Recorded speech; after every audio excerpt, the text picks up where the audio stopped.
Good morning. Hi, I'm Patrick Brady. I'm your host of Global Flows. And today we're going to look at three subjects. We delve into the global matters that move and shake the world with focus on global flow, money, people, ideas, cultures, goods, politics, and trends. We're going to look at the Suez Canal situation. We're also going to look at who are the Houthis causing such disruptions. And then we're going to have a look at China society. All right, let's get into it. Share my screen here. Okay, cool. So, first of all, we're going to look at several articles, but I'm just going to summarize the Houthis. Some things to talk about today are the diversions and suspensions of the Red Sea shipping routes. I don't know to what degree this is causing global supply chain issues around the country. I haven't seen too much about that, but this is certainly something to keep an eye on. We reported a couple of weeks ago about the Suez Canal and also the Panama Canal with droughts there. So with the Suez Canal closing, there's a lot of ships have to go kind of around Africa. Due to Houthi attacks in the Red Sea, major shipping companies, including Maersk, Hapag-Lloyd, and MSC are rerouting or suspending voyages through this area, impacting the flow of traffic through the Suez Canal. Decreased traffic in the Suez Canal. Obviously, the threats in the Red Sea have led to a reduction in the number of ships passing through, with over 55 ships opting for alternative routes, while over 2,000 continue to use the canal. I think if we continue to have these issues, then I think less ships are going to go through Suez Canal. U.S. and allied naval response. The United States, along with allies, is increasing naval activity in the region and plans to launch an expanded maritime protection force. They're calling it Operation Prosperity Guardian. Okay. Global trade and oil markets affected. These developments are affecting global trade. Okay, as we say, that's what we keep an eye on here. And particularly the oil market. Well, we see increases. This says it's leading to increased oil prices and insurance rates. Certainly insurance rates are going up. I think you'll definitely see an increase in container prices, I believe. So we'll keep a close eye on that. Also oil prices. The redirection of ships is also potentially altering global and market dynamics. Strategic importance of the Suez Canal. The Suez Canal remains a critical artery for global trade and oil transport. Okay, here are the articles with the attacks in the Red Sea. From Wall Street Journal, U.S. bows naval forces,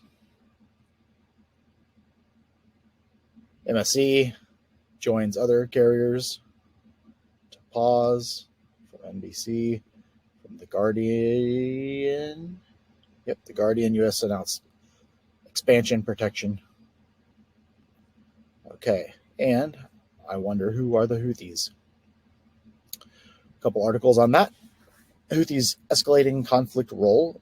They call them Iran-aligned Houthis from Yemen, increasingly engaging in Middle East conflicts, targeting Red Sea shipping routes and launching attacks. Again, U.S. is going to form a maritime coalition. They threat the region and their stability and shipping lines, as we talked about, the background in Iran connection.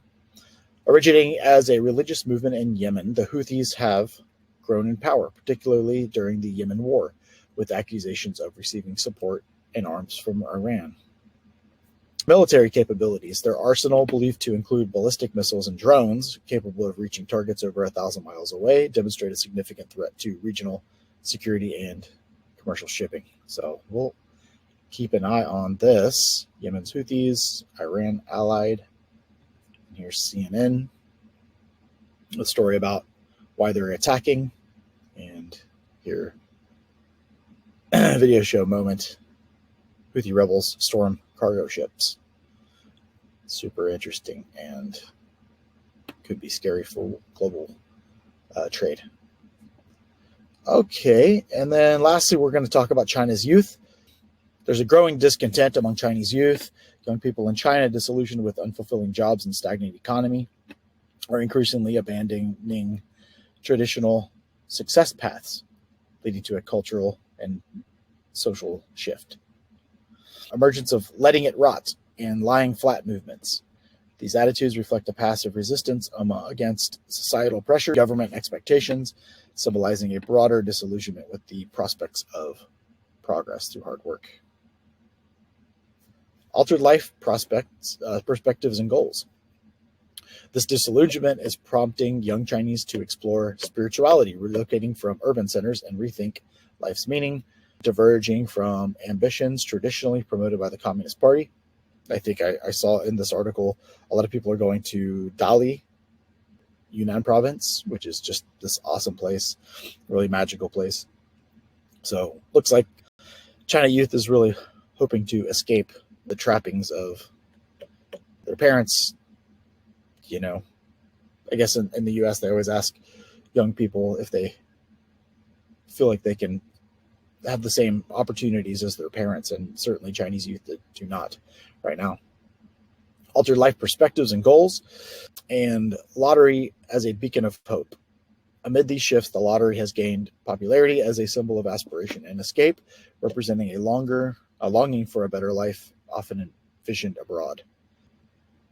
I think the idea of pursuing dreams and success overseas is also a trend.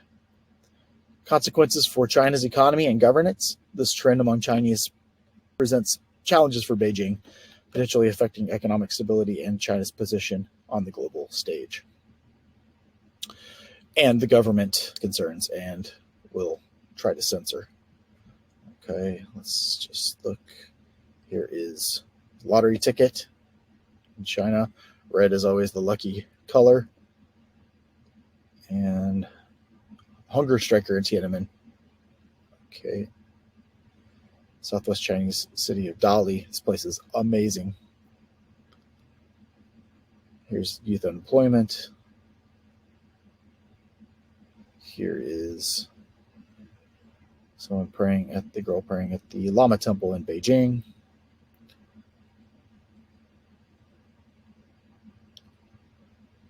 And this is another thing of Dali. Okay, we'll go to the next one. And here's a couple interesting Chinese phrases at the bottom of this Mishtalk article. I thought were interesting to show you. Oops, there it is.